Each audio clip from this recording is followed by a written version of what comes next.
মা এ মা এ মা এ মা। হ্যালো এভরিওয়ান, কেমন আছেন সবাই? আশা করছি সবাই অনেক ভালো আছেন। আমিও বেশ ভালোই আছি। ভিডিওটার ইন্ট্রো দেখেই বুঝতে পেরেছেন ভিডিওটার বিষয়টা যদি জানতে চান পুরো ভিডিওটা দেখুন, অবশ্যই জানতে পারবেন। সকাল সকাল আমার সাবু খেতে ইচ্ছা হলো জন্য সাবু ভিজিয়ে দিয়েছে অনেক সকালেই। এদিকে নারকেল কুড়াতে বসে গেছি। নারকেল কোড়া দিয়ে সাবু খেতে আমার খুবই ভালো লাগে। নারকেল আমার মাখাও হয়ে গেছে। নারকেলে বেশি কিছু দেইনি, নারকেল কোড়া, চিনি এবং দুধ আর সাবু দিয়ে ভালো করে মেখেছি। সকালে এটাই খাবো, আর অন্য কিছু খাবো না। তারপর চলে যাব ছাদে মুরগিগুলোকে খেতে দিতে হবে। মুরগিগুলো আমাদের না, মানে ছোটো দেওরের। ও মানে আগাগোড়া মুরগি, হাঁস, পাখি, মানে পায়রা কোথায় কি আছে সমস্ত সব কিছুই ওর পছন্দ। এগুলো ও পুষতে ভালোবাসে।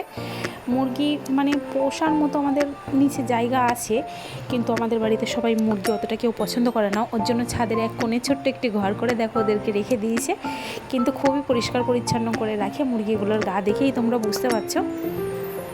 আমার দুষ্টু মুরগি দেখতে খুবই ভালোবাসে, ওর ধারে গেলে আর আসতেই চায় না। তারপর খেয়াল করলাম পাশে কলা গাছের কাঁদিতে একটা বড় কলা পড়েছে, কিন্তু গাছটা বেশি দিন টিকে থাকবে না, গাছটি হেলে গেছে, পড়ে যাওয়ার সম্ভাবনা আছে।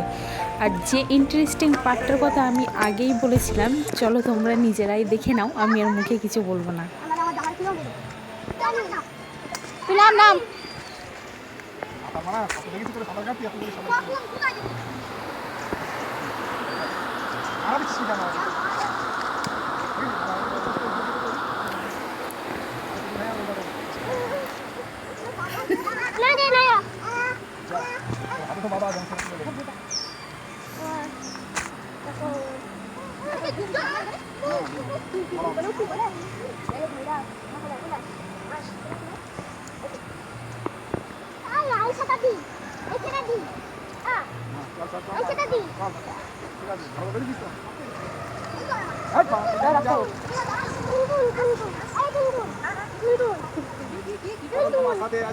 সবাই বলো, পটল তোমার সামনে আছি, পটল তুমি এগিয়ে চলো।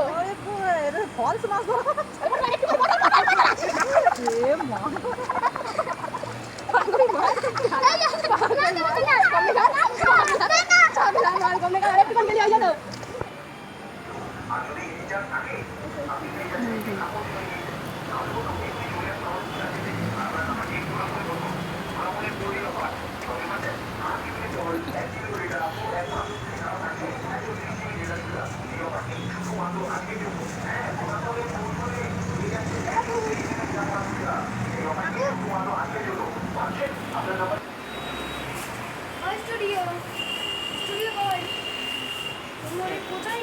চলো আসে এই পর্যন্তই, দেখা হচ্ছে আবার কোনো নেক্সট ভিডিওতে। ততক্ষণ সবাইকে টাটা।